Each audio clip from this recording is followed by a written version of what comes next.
Au sud-ouest de l'archipel nippon, une île mystérieuse surgit des flots du Pacifique, Yakushima.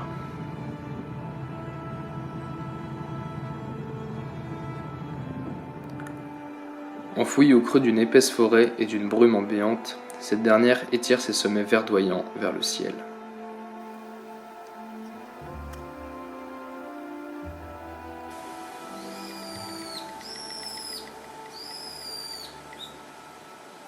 Perdue dans la brume, cette épaisse forêt attire les précipitations et transforme l'île en véritable éponge.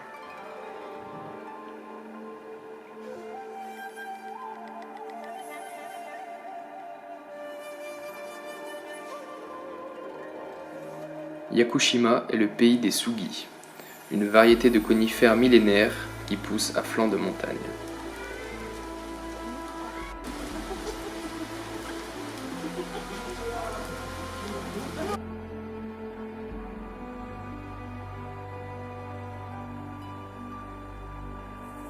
Ces arbres, dont le bois est très précieux, a fait la renommée de l'île depuis le XVIIe siècle.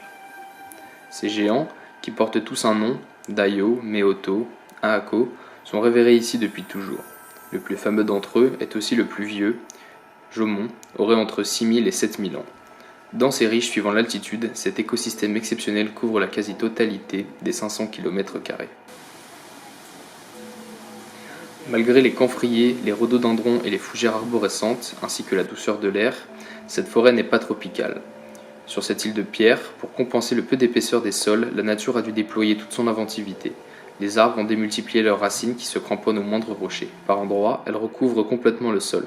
Même les sugis sont de la partie. Les géants hébergent d'autres plantes qui, faute de terre, viennent se fixer dans leurs encoignures. Pas de parasitisme, juste un squat opportuniste.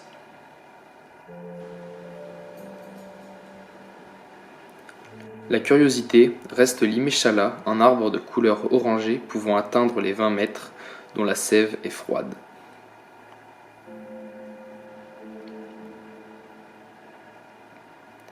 Au fil des siècles, les arbres sacrés sont ainsi devenus de véritables jardins verticaux, des mini-écosystèmes qui témoignent de l'envie de vivre de cette forêt.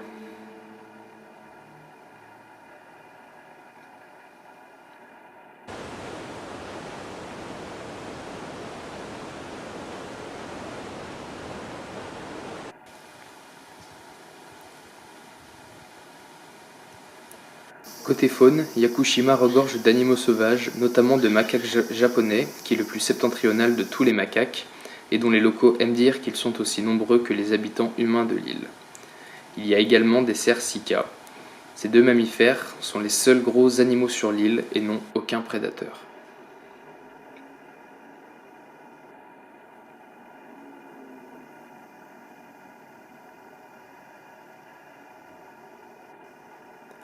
Avec ses 1900 espèces et sous-espèces de plantes, ses 150 espèces d'oiseaux, ses 16 espèces de mammifères et ses tortues kawan venant pondre sur ses plages, cette île volcanique constitue un rare et remarquable sanctuaire de biodiversité.